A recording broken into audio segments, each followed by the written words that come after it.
Hello and welcome to Council Action. I'm Russell Inman, and joining us tonight from Ward 3 is Councilman Joe Eagan. And Joe, this was a very interesting night, kind of a historical one of sorts, because there was nothing on the agenda.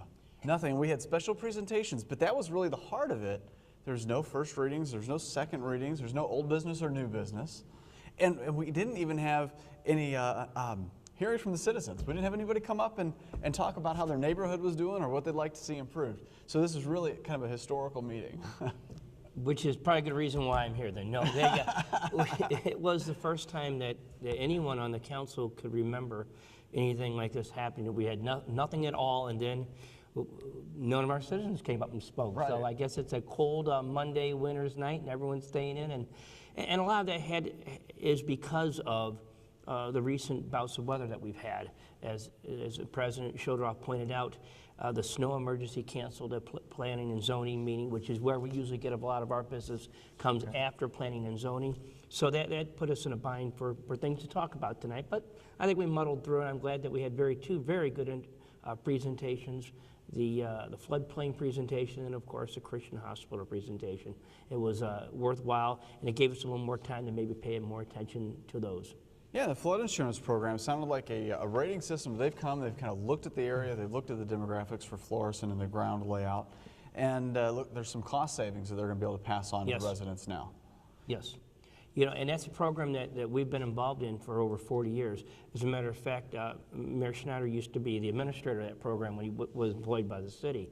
And I think what's really good about that is there are only 8 cities in the entire state that receive this recognition, and only 2 in the area, the city of Florissant and the city of Maryland Heights. So I think it shows that the city is very interested in even things like floodplains and taking care of our citizens where we can. In the second presentation, this was Christian Hospital, the Community Health Access Program, and it was really kind of an advanced practice of paramedics and kind of talking about a new form of healthcare. And we've seen the health industry change quite a bit over the last several years, from patients going and seeing their primary care physicians, patients, then diving into the emergency rooms. We've seen the buildup of urgent care clinics and clinics in Walgreens. But they're talking about bringing that doctor back to you, back to your house, these in-home cares that the paramedics can actually handle and manage. And a big part of his presentation tonight was kind of teaching healthcare, teaching yourself how to be healthy. Keep these people out of there just by teaching them what not to do or what to do to kind of help self-prevent.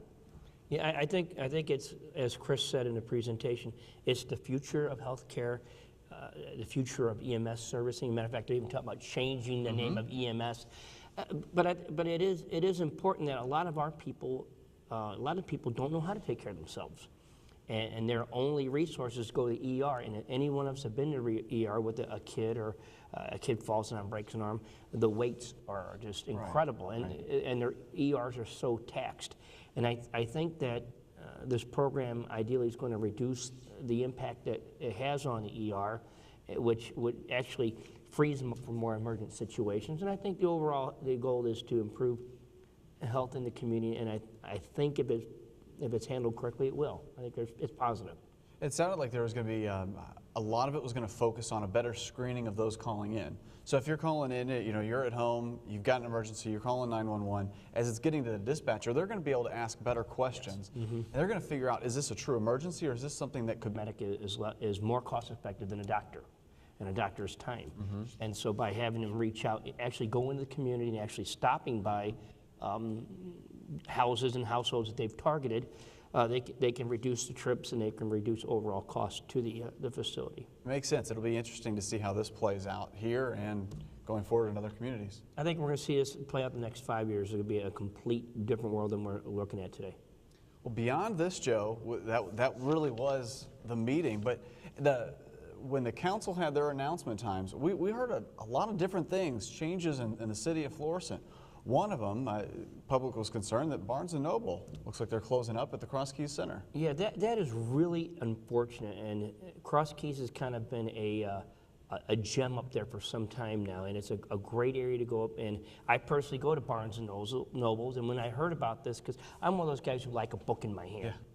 Unfortunately, much like the newspaper industry and the television industry, The bound book industry is declining because you can get books online, e-books. Right, replaced with a tablet. Exactly. And all my kids have the tablets, and they read all their novels online. My wife has a Kindle. So unfortunately, it has put a stress on the book industry.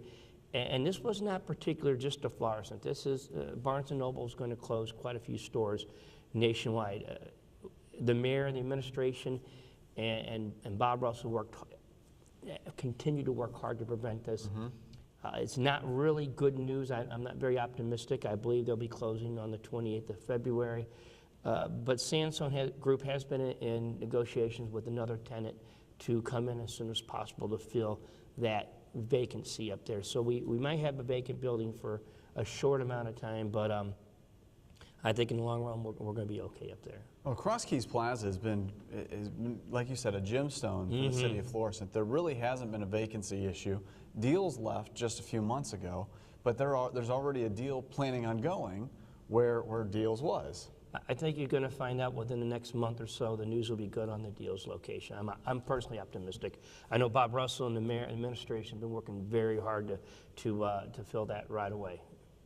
And talking about developments, now we've got the Deals kind of filling back up. We've got the Barnes & Noble leaving, but it's kind of a prestigious end cap situation, so it should be able to be filled quickly by the Sandstone Group. Now there's another development that's kind of been on and off the table several times in the city of Florissant, and that's Plaza Madrid. Tell us just a little bit of what you know and what's coming there. Yeah, I think back in 2012 we were last presented with a proposal for Plaza Madrid, where they came in and did a public hearing and talking about raising it and building up another center there, and that's been kind of in an on-hold process. I don't have a lot of information I can actually talk about yet. I do know from talking to the mayor and what he said tonight that we're very optimistic that we're ready to go out for additional bids on it now. So hopefully in the next few months we'll be able to make a tremendous announcement on that. That's been an area that every person on the council, and my ward is furthest away from I'm the furthest ward away from Plaza Madrid, but it's something that we're very cognizant of. And because it's one of those first things you see when you come into the city of Florissant, down New Halls Ferry, you see that plaza, and I think every one of us would like to see a vibrant development there. Yes, yes. Well, let's talk about some of the other things that were mentioned here at in the council announcements. One big thing that we always like to note to the public is when crime is down, and it's down again for, was it 4 years, 5 years in a row? 5 years in a row. Chief Lowry announced that crime in the city of Florissant is down for the 5th year in a row, number one, and number two, it's down 11%. And I think that's really significant. I think that not only does it speak to the quality of the city we live in, it certainly speaks to the quality of the police department and the officers that we have working for us, and the administration of the police department, the command staff.